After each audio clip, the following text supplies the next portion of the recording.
C'est l'une des aventures les plus extraordinaires du XXe siècle. Le compte à rebours a commencé. 3, 2, 1, mise à feu.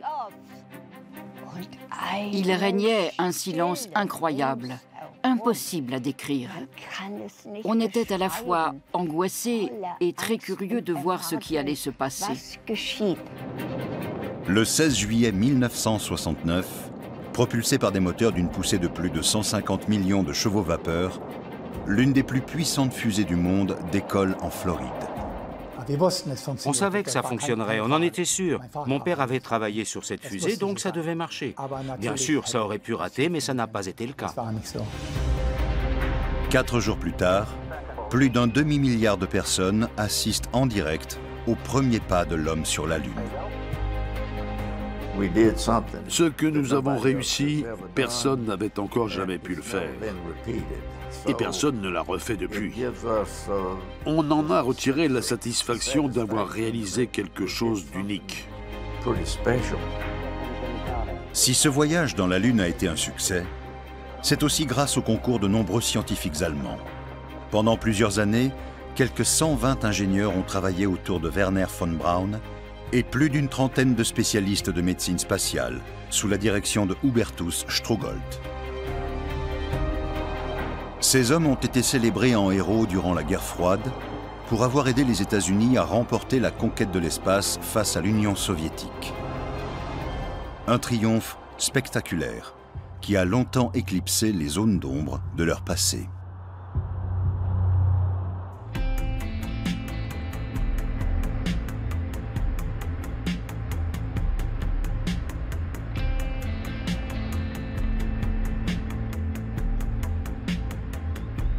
Huntsville, dans l'Alabama.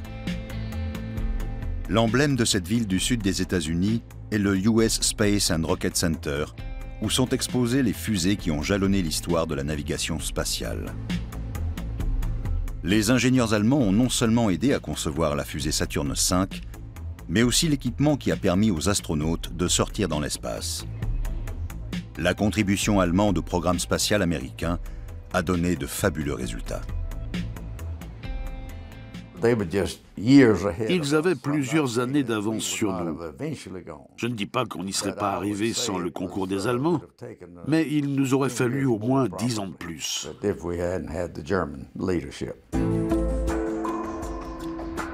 La fusée Saturne est le chef-d'œuvre d'Arthur Rudolph. Cet homme, originaire de Thuringe, a dirigé un programme qui a nécessité la participation de milliers d'ingénieurs et d'un grand nombre d'entreprises de sous-traitance.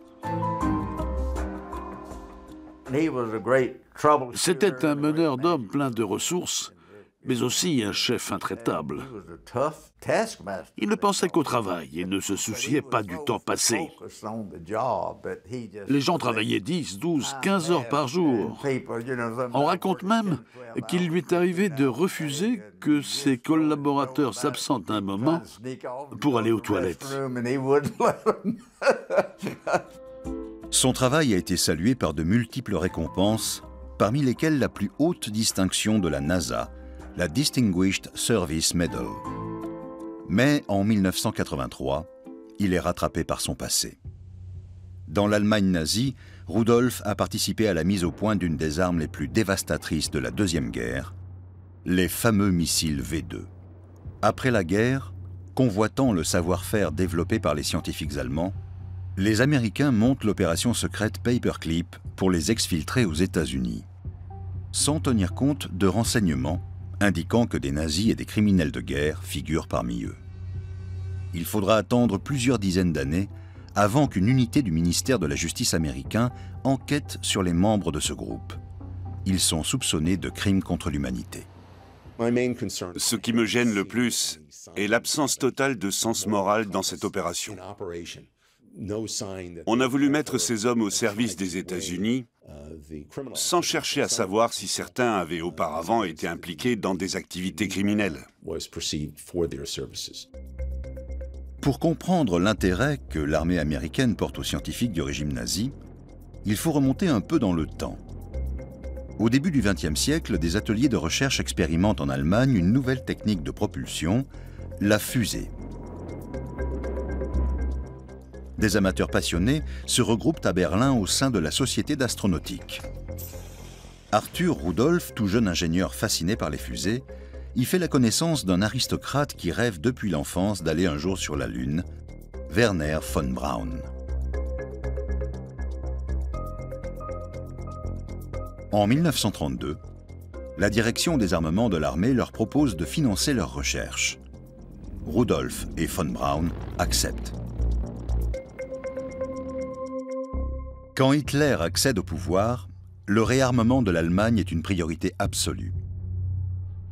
Sous la direction de Werner von Braun, une base secrète est créée au bord de la Baltique, à Peenemünde. Elle devient le plus vaste site de fabrication d'armes de l'époque. Il ne reste aujourd'hui que des ruines. La centrale électrique est le seul bâtiment conservé. Elle abrite aujourd'hui un musée.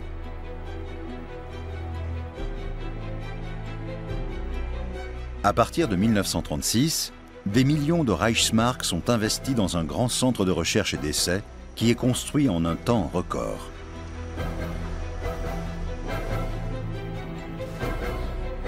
Werner von Braun recrute les meilleurs ingénieurs de tout le pays. Beaucoup le suivront pendant plus de 30 ans, jusqu'à l'expédition sur la Lune. Dorette Schlitt a 20 ans quand elle devient la secrétaire de von Braun. Il charmait tout le monde. Il avait un tel enthousiasme, un tel charisme. C'était un véritable génie. Et en plus de tout, il était fabuleusement beau. À Peenemünde, Arthur Rudolph est chargé de l'installation des équipements techniques. La Luftwaffe livre sans broncher tout ce qu'il commande. Pour cet ingénieur, Peenemünde est un paradis. Arthur Rudolph était un homme très sympathique. Il avait une mentalité de père de famille. Et Werner aimait beaucoup travailler avec lui. C'était un travailleur acharné et il était très compétent. Son domaine était l'assemblage. En 1939, l'invasion de la Pologne marque le début de la guerre. La pression s'accroît sur Peenemünde. Les techniques nouvelles sont complexes et difficiles à maîtriser.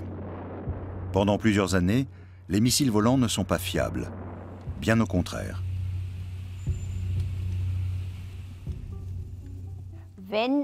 À chaque fois que des gens venaient de Berlin, Werner essuyait un échec.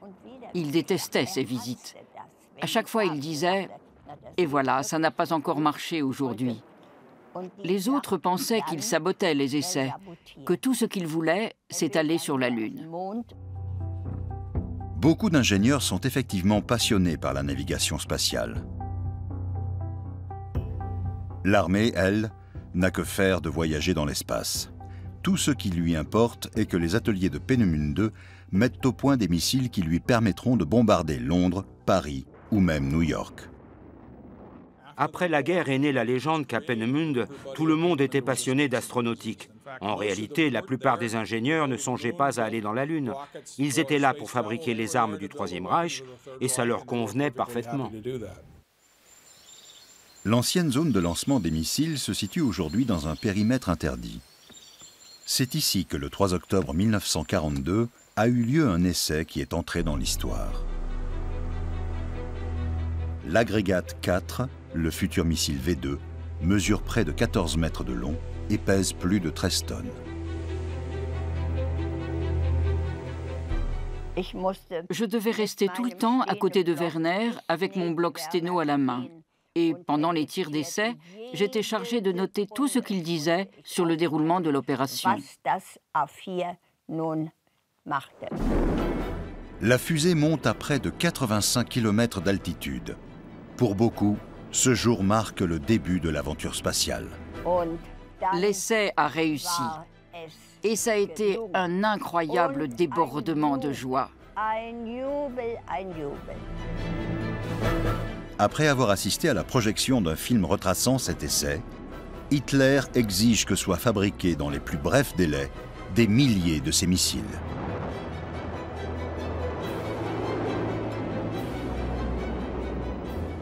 Les ingénieurs de Peenemünde sont des chercheurs de très haut niveau qui, au service d'Hitler, révolutionnent la technique des armements. Ils mettent au point des blindés toujours plus résistants, des sous-marins toujours plus rapides et les premiers modèles d'avions à réaction du monde. Pour étudier les effets de la vitesse et de l'altitude sur les pilotes, apparaît alors une nouvelle discipline, la médecine spatiale. Hubertus Strugold est spécialiste dans ce domaine. En 1935, il est nommé directeur du nouvel institut de recherche en médecine spatiale créé à Berlin au ministère de l'Aviation du Reich. Son but est entre autres de préserver la vie des pilotes confrontés à des situations extrêmes. La médecine spatiale et la navigation aérienne en général se préoccupaient beaucoup du manque d'oxygène et de l'accélération, et bien évidemment de l'impact qu'il pouvait avoir sur l'organisme. Et on cherchait aussi à déterminer où se situait la limite critique susceptible de causer la mort. Au début des années 1940, Peenemünde manque de main-d'œuvre pour la production de masse des V2. Les ouvriers sont sur le front. On opte alors pour une mesure déjà largement répandue dans l'industrie allemande. La direction des armements suggère de recourir aux travailleurs forcés des camps de concentration. En avril 1943, Rudolf part visiter les usines d'aéronautique Heinkel à Oranienburg, au nord de Berlin, qui employaient les prisonniers du camp de Sachsenhausen. À son retour, il rédige une note où il préconise de faire la même chose à Peenemünde. Nous savons donc qu'il est responsable de l'intégration de détenus dans les ateliers de fabrication de Peenemünde. Un camp de concentration est implanté à l'ouest de Peenemünde. La propagande nazie proclame que ces camps sont des centres de détention et de travail pour les opposants au régime et les éléments asociaux.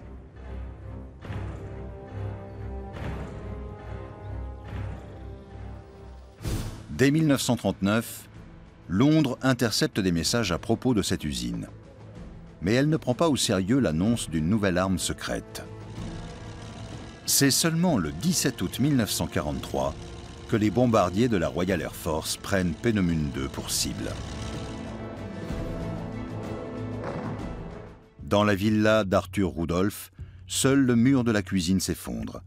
La famille en sort indemne. L'attaque fera néanmoins près de 700 victimes. Ce sont pour la plupart les travailleurs forcés qui étaient enfermés et n'ont pu se mettre à l'abri.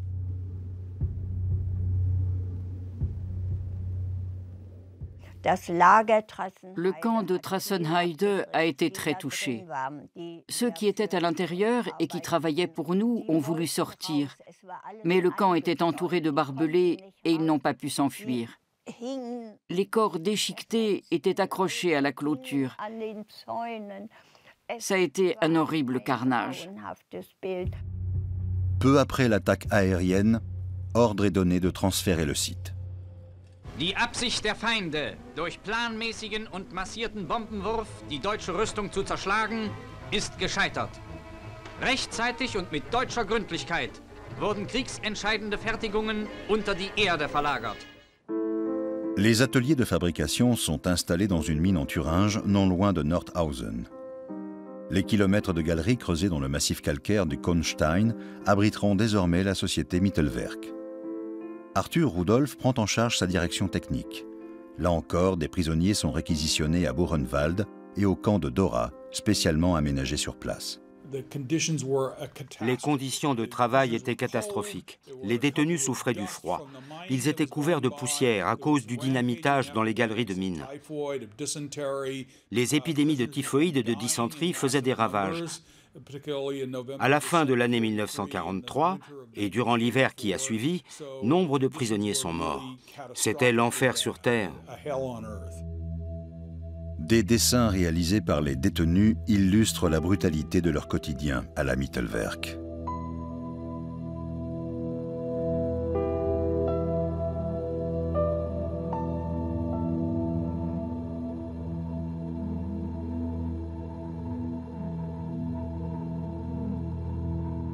Albert Speer, le ministre de l'Armement, est confronté à ces conditions lors d'une visite de l'usine. Albert Speer décrit dans son journal que les conditions étaient tellement effroyables que certains de ces hommes ont dû prendre un congé pour se remettre. Ces nazis endurcis avaient été tellement choqués qu'il a fallu les envoyer se reposer. La propagande nazie commande une série de photos couleurs sur l'usine. L'objectif est de montrer que le travail forcé et la technologie moderne font bon ménage. La réalité est bien différente. Un détenu français a affirmé que Zeidenstucker, l'adjoint de Rudolf, frappait les prisonniers. Et on a beaucoup d'autres témoignages disant que des chefs d'équipe et des contremaîtres s'en prenaient directement aux détenus. Si Rudolf ne les maltraitait pas personnellement, il était responsable des gens qui le faisaient. Sur environ 60 000 détenus réquisitionnés, plus de 20 000 n'ont pas survécu. Le but des nazis était d'anéantir ces hommes par le travail. Leurs cadavres ont d'abord été brûlés à Buchenwald et par la suite directement dans le camp. Pour maintenir le niveau de production, il faut envoyer de nouvelles demandes de prisonniers. Celle-ci porte la signature de Werner von Braun. Interrogé bien des années plus tard, il reconnaîtra que les conditions de travail étaient alors particulièrement terribles. Mais il ne mentionnera pas avoir lui-même réclamé davantage de main-d'œuvre.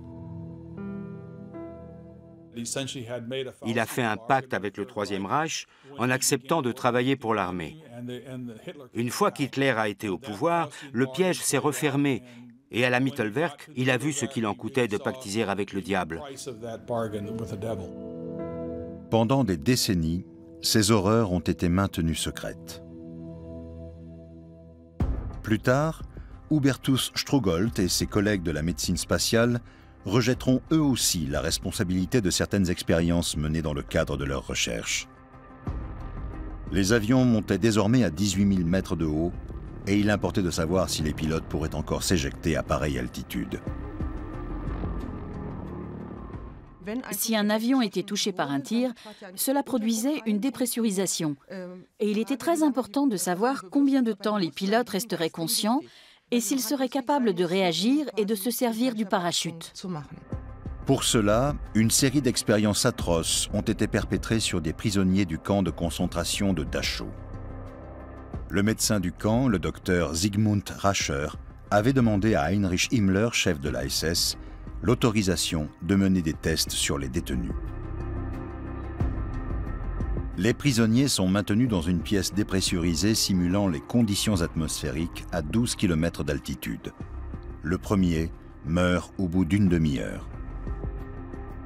Après quelques 200 expériences, les médecins constatent qu'il est impossible de voler à cette altitude sans cabine pressurisée, combinaison et oxygène. Au cours de ces essais, au moins 70 détenus sont sacrifiés. À Dachau, les médecins pratiquent aussi des essais d'hypothermie. Les prisonniers sont plongés pendant des heures dans l'eau glacée. Il s'agit cette fois d'étudier les chances de survie des pilotes qui tomberaient par exemple dans la mer du Nord. Ces essais font également au moins 80 victimes. On peut se dire qu'un tel comportement est lié à certaines circonstances qui le rendent possible. On peut arguer de la situation de guerre, de la déshumanisation créée par le cadre de la recherche, du fait que les personnes qui servaient de cobayes étaient considérées comme inférieures. Mais il reste toujours un seuil où l'incompréhension demeure. Comment se fait-il dans une situation concrète qu'on puisse en arriver à ne plus considérer une personne comme un être humain ? En octobre 1942, à Nuremberg, Hubertus Strugold participe à un congrès consacré au sauvetage des pilotes abîmés en mer. À l'hôtel Deutscher Hof sont exposés les résultats des expériences menées sur des êtres humains à Dachau. Strugold est donc bien au courant. Après la présentation des résultats obtenus à Dachau, Strugold précise, c'est inscrit dans le compte-rendu, que ceux qui ont mené ces expériences aurait dû se renseigner sur la température réelle de l'eau dans laquelle les pilotes risquaient de tomber. Je comprends cette remarque comme une invitation à recommencer les essais avec des températures précises.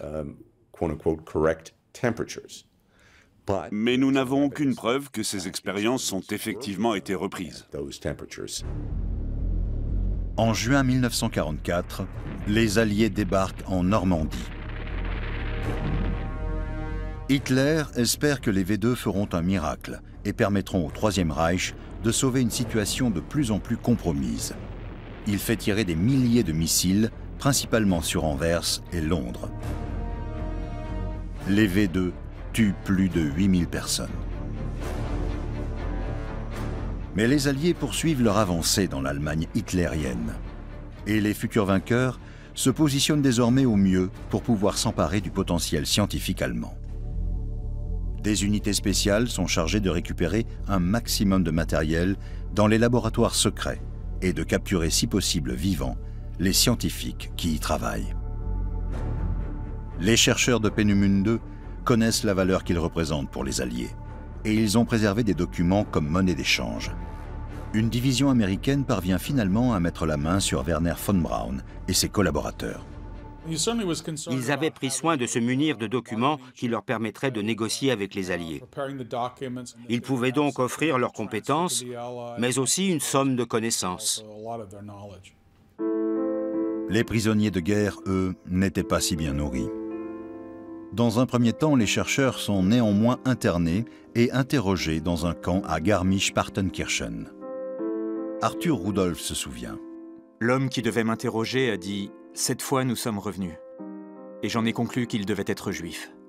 Mais je n'ai pas baissé la tête. J'ai répondu « Le vainqueur a toujours raison. C'est à lui d'écrire l'histoire ». Une partie de ces interrogatoires longtemps classés secrets se trouvent aux archives nationales à Washington.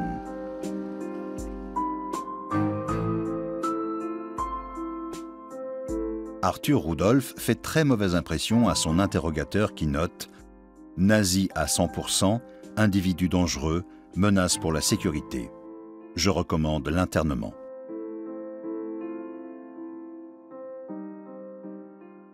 Rudolph apparaît comme un nazi de la première heure. Il entre au parti en 1931, devient membre de la SA jusqu'à son incorporation dans l'armée en tant qu'ingénieur, et il semble être resté fidèle jusqu'au bout au Troisième Reich. Walter Dornberger, chef militaire du projet V2, est également considéré comme un fervent nazi. Et là encore, l'interrogateur recommande l'internement. Herbert Axter, chef d'état-major de Dornberger, est décrit comme un soutien notoire du régime nazi dont il a tiré profit. On sait alors que Kurt Debus, responsable des bancs d'essai pour les missiles, était membre de la SS. Plus tard, il s'avérera aussi que le futur directeur de Cap Canaveral avait également dénoncé un collègue à la Gestapo. Si le président Truman approuve l'opération Paperclip, il demande expressément qu'on ne ramène en Amérique aucun nazi ni aucun criminel de guerre.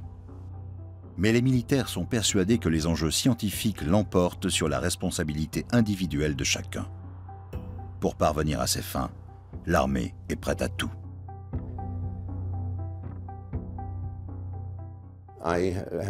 J'ai vu des rapports où la mention « nazi convaincu » n'était pas un nazi convaincu. Ces dossiers ont été modifiés sans qu'aucun renseignement nouveau n'ait été apporté. Ainsi, dans le dossier d'Arthur Rudolph, on peut lire désormais que l'intéressé n'est pas un fervent nazi et qu'il ne constitue pas une menace pour la sécurité des États-Unis.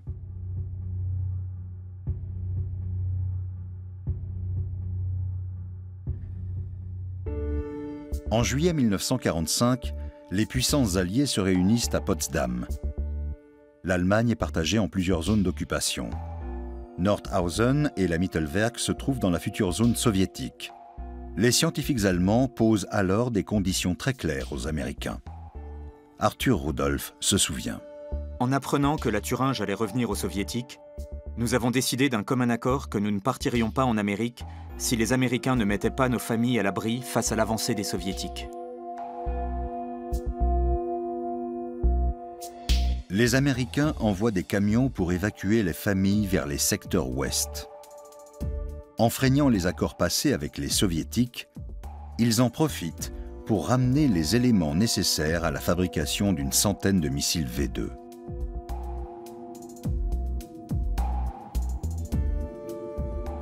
Ce matériel est envoyé sur le site d'expérimentation de White Sands, dans le Nouveau-Mexique.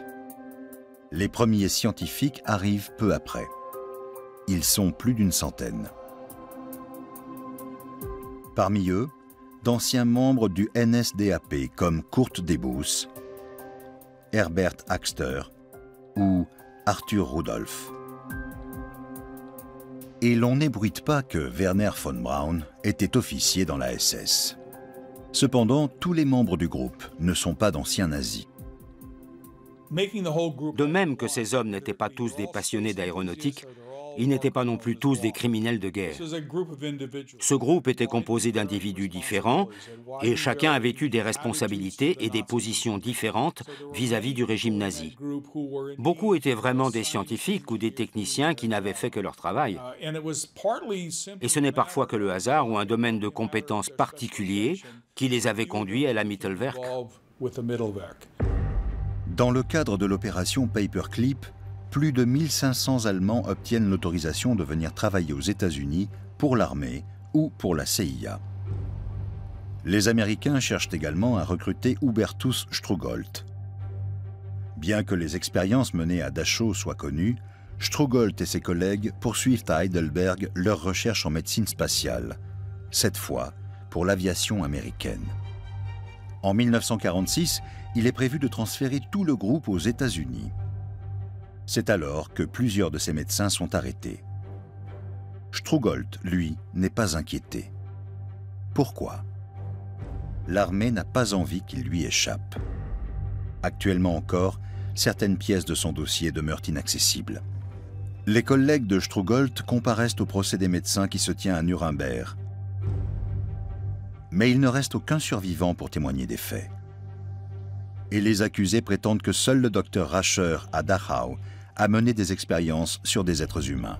Or, il a été exécuté par les SS juste avant que la guerre soit finie. Le tribunal ne pourra pas prouver l'inverse. La voie vers l'Amérique est libre. Le fait que Rascher soit mort leur a permis de rejeter toute la faute sur lui et de construire une sorte de mystification.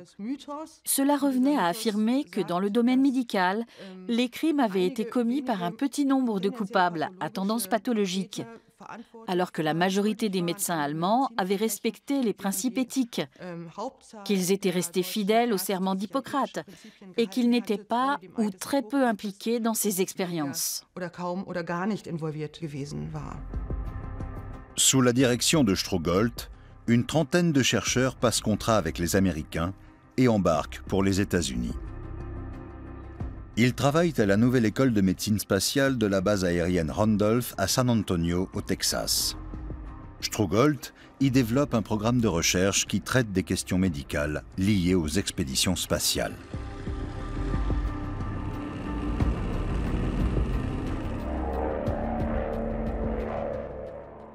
Le phénomène d'apesanteur était encore inconnu. Jusque-là, on n'avait jamais étudié comment l'homme réagirait à l'absence de pesanteur. Pendant la Deuxième Guerre, on avait réussi à voler à très haute altitude, mais pas au-delà. C'était un champ nouveau qui s'offrait à la science, et ils ont mené là un travail de pionnier. Un an après la fin de la guerre, on procède à nouveau à des essais de missiles V2, cette fois à White Sands. Les contrats des Allemands sont prolongés. En pleine guerre froide, les Américains ne veulent surtout pas voir les ingénieurs passer au service des Russes. En 1946, les femmes et les enfants arrivent d'Allemagne. Les familles sont alors installées à Fort Bliss, une caserne proche de la zone de test. Parmi elles, figure aussi Dorette Schlitt. En tant qu'épouse de l'ingénieur Rudolf Schlitt, elle est invitée à le rejoindre aux États-Unis. Nous avions un appartement à Fort Bliss. Nous étions logés dans les locaux d'un ancien hôpital militaire, des bâtiments tout en longueur. Les Américains avaient aménagé 4 appartements dans chacun d'eux, avec une cuisine, une salle à manger, un salon et 2 chambres. C'était fabuleux. Et puis, ça m'a enfin permis de rencontrer les femmes des ingénieurs. Parce qu'à Peenemünde, je ne connaissais que les hommes. Du coup, c'était très intéressant et très agréable. Début 1947, aux États-Unis, l'opération Paperclip, sitôt rang du public, suscite de violentes réactions contre l'embauche de ces scientifiques allemands. Dans une lettre adressée à la Maison-Blanche, des personnalités de premier plan, parmi lesquelles Albert Einstein, s'élèvent avec véhémence contre le permis de séjour accordé aux chercheurs nazis et à leurs familles. Les années 1947-48 ont été marquées par une vague de protestations contre les chercheurs allemands. Elle n'était pas dirigée contre von Braun personnellement, mais plutôt contre le principe de l'opération. De nombreuses associations juives, des mouvements de gauche et des représentants de nationalités qui avaient souffert du Troisième Reich n'étaient pas d'accord pour que ces anciens nazis puissent vivre aux États-Unis. Les premières affaires éclatent au grand jour, comme celle d'Herbert Axter et de son épouse, qui ont maltraité dans leur ferme des travailleurs forcés. Le couple est renvoyé en Allemagne. Werner von Braun a la chance que son appartenance à la SS ne soit pas connue à cette époque. Ses liens avec la Mittelwerk ne sont pas non plus dévoilés, alors même que l'armée américaine organise en 1947 un procès contre les crimes de guerre commis à Nordhausen. Des images prises par les troupes américaines témoignent de ces horreurs. Pour les SS, les détenus n'étaient que du matériel humain qu'on pouvait exploiter jusqu'à la mort, éliminer et remplacer. Mais seuls d'anciens gardiens et capots qui s'étaient montrés spécialement violents envers les prisonniers seront condamnés. L'un d'eux sera même exécuté. À l'issue du procès de Nordhausen, les dossiers de la Mittelwerk et du camp de concentration de Dora seront enterrés pendant plus de 20 ans. C'est la guerre froide qui a mis un terme à la polémique. Avec le renforcement de l'hostilité Est-Ouest et de l'hystérie anticommuniste, il est devenu difficile d'aborder ces sujets. On utilisait les Allemands pour lutter contre les Soviétiques. Alors les critiques ont peu à peu laissé la place au silence. Les tensions entre les deux superpuissances s'intensifient. Le monde est près de basculer dans un conflit nucléaire. Les Allemands sont alors censés aider les Américains à sauvegarder le monde libre face au communisme.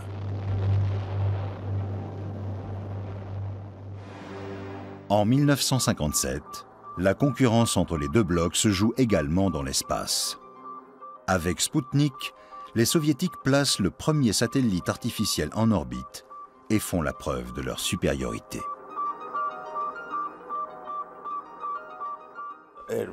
Ça a été un choc terrible et une humiliation. D'un point de vue militaire, il était très inquiétant de savoir que les Russes étaient en mesure de faire tourner un engin en orbite au-dessus de nos têtes. Surtout qu'on avait beau se démener, on n'était pas capable de faire pareil. Pressés par le temps, les Américains décident de recourir à un lanceur qui n'est pas encore tout à fait au point. Le Vanguard explose avant même d'avoir pu décoller.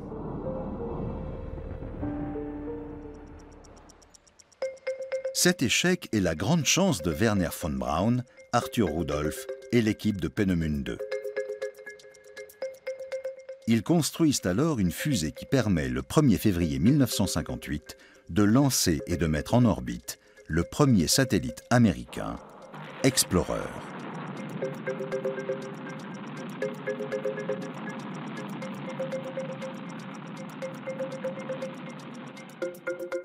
Les Allemands sont fêtés en héros.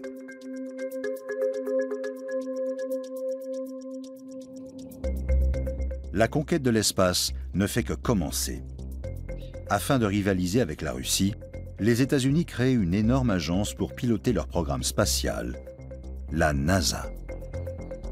À sa direction, on retrouve Werner von Braun, assisté d'Arthur Rudolph, Kurt Debus et d'autres collègues de Peenemünde et Nordhausen. Le gros de l'équipe allemande est transféré de l'armée à la NASA, pratiquement sans aucun changement. Les responsables qui s'occupaient de la propulsion, du guidage ou de l'aérodynamique modifient à peine l'intitulé de leur poste et conservent à peu près la même place. Les Soviétiques remportent une nouvelle manche en envoyant le premier homme dans l'espace. Youri Gagarin fait le tour de la Terre en avril 1961 et pose un important jalon dans la conquête de l'espace. Ce nouveau succès soviétique constitue une sévère défaite pour les Américains et leur président, John Fitzgerald Kennedy. Mais les Américains ne s'avouent pas vaincus. Ils sont résolus à prendre leur revanche. Kennedy est pressé, mais Wernher von Braun sait parler aux puissants de ce monde et les enthousiasmer pour ses projets.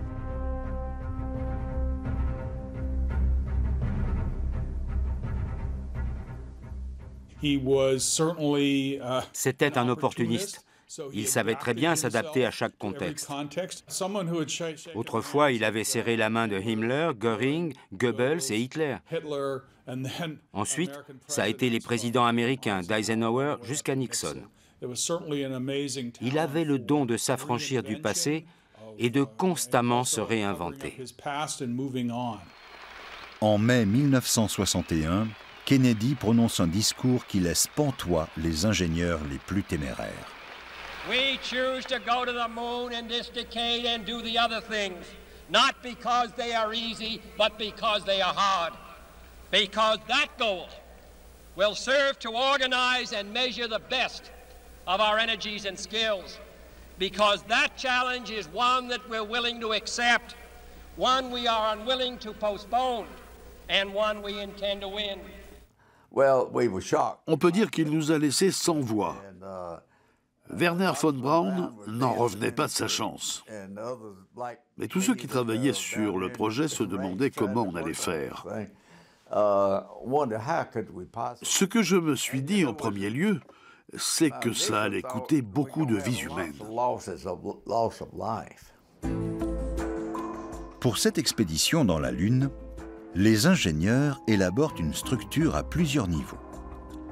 Saturne V est l'une des fusées les plus imposantes et les plus puissantes qui ait jamais été construite.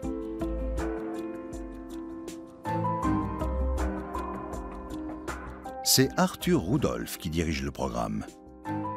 Comme les autres Allemands, les Rudolph ont obtenu la nationalité américaine en 1954 et ont été transférés de White Sands à Huntsville dans l'Alabama.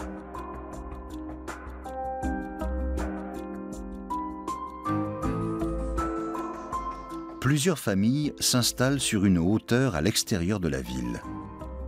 Les Rudolph achètent une maison sur Panorama Drive.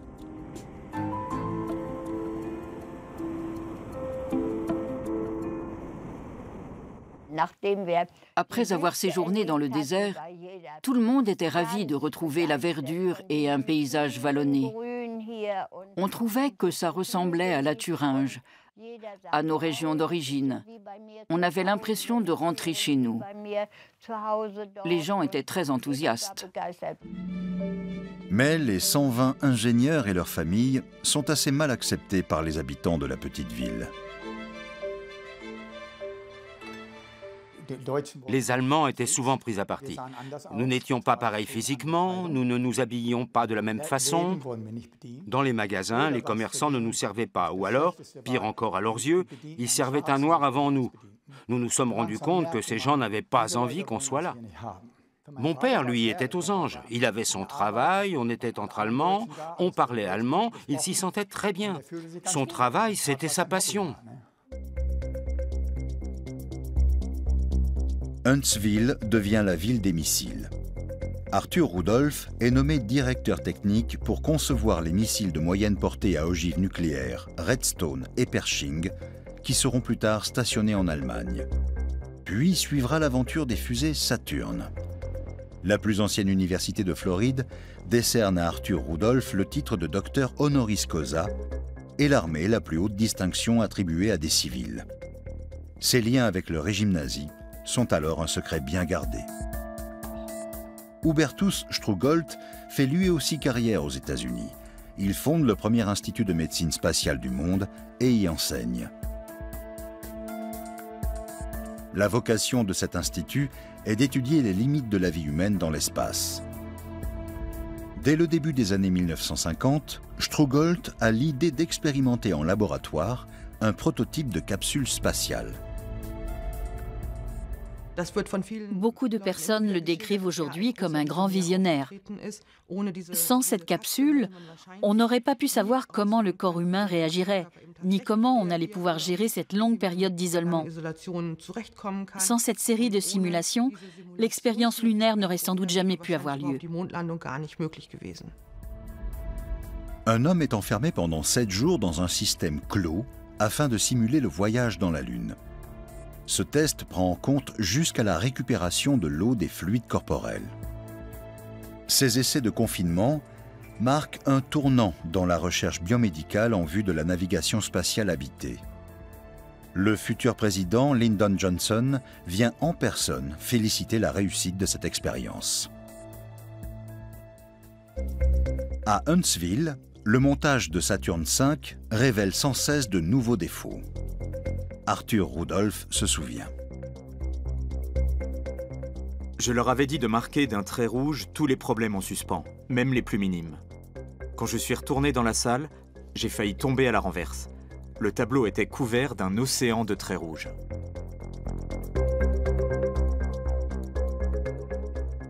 Il travaillait de façon ininterrompue. Il n'avait aucune notion de l'heure. S'il fallait résoudre un problème, il pouvait travailler dessus de 8 h du matin jusqu'à minuit. La première mise à feu de Saturne doit avoir lieu le 9 novembre 1967. Au moment de l'allumage des moteurs, le temps que la poussée soit suffisante, d'énormes pinces maintiennent la fusée au sol pendant 3 secondes. Un procédé élaboré par Georg von Tiesenhausen.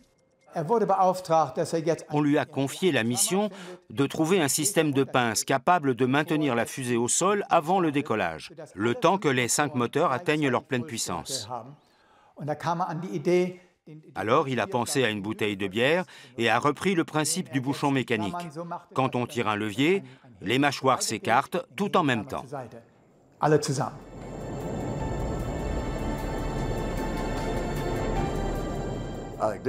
On a trouvé que cette fusée mettait un temps fou à décoller, comme si ça n'allait pas marcher. Et ça a été un très grand soulagement de la voir s'envoler. Après avoir réalisé plusieurs vols habités dans l'espace, la NASA acquiert la certitude qu'il est désormais possible d'y envisager un séjour plus long. En 1968, Hubertus Strugold, le père de la médecine spatiale, prend sa retraite. Mais il sera naturellement invité à assister au décollage d'Apollo 11. Cap Canaveral le 16 juillet 1969. Près de 400 000 scientifiques, techniciens et ingénieurs ont travaillé en vue de ce jour. Sur la côte de Floride, 1 million de personnes sont massées pour voir décoller Apollo 11. L'ancien président Lyndon Johnson et son épouse Lady Bird étaient assis devant nous. Ils se sont retournés pour nous serrer la main et se présenter. Je suis Lady Bird, je suis Johnson. Et puis ça a commencé. Les astronautes Neil Armstrong, Edwin Buzz Aldrin et Michael Collins montent à bord. À 9h32 heure locale, Saturne s'élève dans le ciel. La plus grande aventure du XXe siècle est retransmise en direct dans les foyers du monde entier.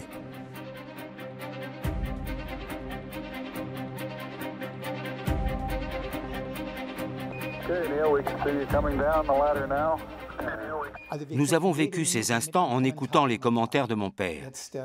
Et puis, Neil Armstrong est sorti, et là, il y a eu un silence de mort. Mon père fixait l'écran et semblait dire « Incroyable, ça marche, ça s'est vraiment passé, il y a quelqu'un sur la Lune, c'est inouï ». Neil Armstrong prononce alors sa célèbre phrase «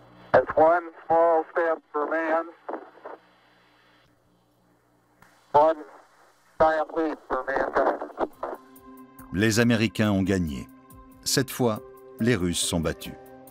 Entre 1969 et 1972, 12 astronautes américains atterrissent sur la Lune. Depuis, ni l'Union soviétique ni aucun autre pays du monde n'a plus organisé de mission habitée sur la Lune.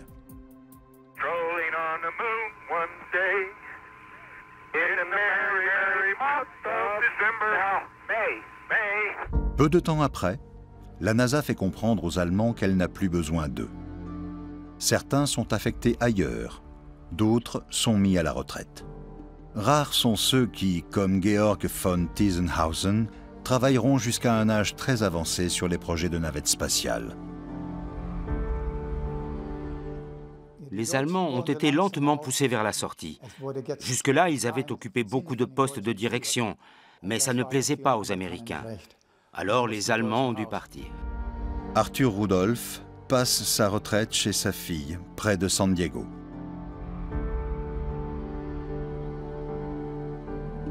En 1982, il se remet d'une crise cardiaque lorsqu'il reçoit un courrier de Washington.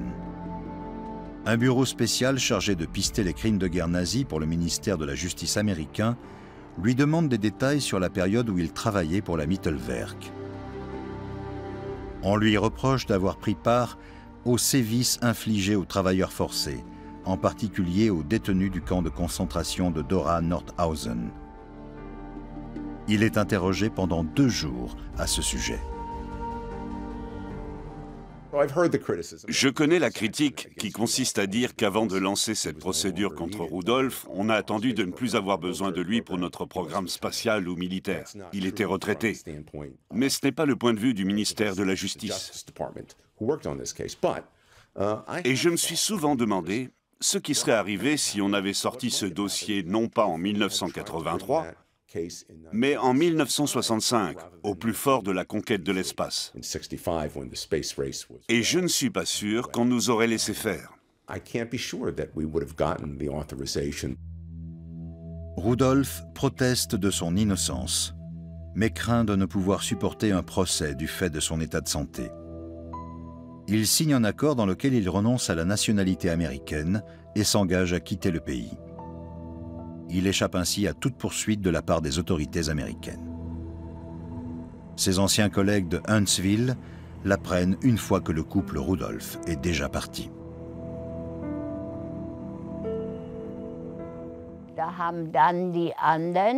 Tous les autres qui avaient eux aussi travaillé à Mittelwerk ont eu peur de se retrouver à leur tour sur la sellette. Ils pensaient être les suivants sur la liste.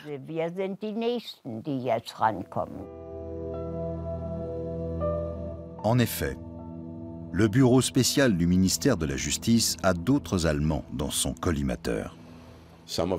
Certains ont fait l'objet d'une enquête, mais aucune n'a pu aboutir. Nous ne pouvions pas rassembler suffisamment de preuves parce que tous ces gens ont refusé de collaborer. Ils ne voulaient pas commettre la même erreur qu'Arthur Rudolph. Ça leur avait servi de leçon. Le bureau des enquêtes spéciales s'intéresse également à Hubertus Strugolt. À cette date, les enquêteurs ignorent encore qu'en 1942, le médecin a autorisé des expériences sur des enfants atteints d'épilepsie. Si nous avions eu ces informations du vivant de Strugolt, je pense que les choses se seraient passées autrement. On aurait sans doute engagé des poursuites contre lui. Hubertus Strugolt meurt à San Antonio, au Texas, en 1986, à l'âge de 88 ans. À la suite de la polémique sur son rôle sous le Troisième Reich, les prix qui portaient son nom ont été débaptisés. Et la Strugolt Aeromedical Library, une bibliothèque spécialisée, a elle aussi changé de nom. On ne peut pas prouver qu'il a lui-même commis des actes criminels. Mais je crois que la question de la culpabilité ne se pose plus en termes juridiques. Les scientifiques devraient avoir aujourd'hui à répondre d'une responsabilité éthique. Et c'est une question qui reste tout à fait d'actualité. En mars 1984, Arthur Rudolph quitte les États-Unis avec son épouse à destination de Hambourg. Cet Américain qui avait été comblé d'honneur est désormais persona non grata. En Allemagne aussi, une enquête est ouverte contre lui pour complicité de meurtre. Mais la procédure est close après l'audition d'une série de témoins. Arthur Rudolph recouvre alors la nationalité allemande.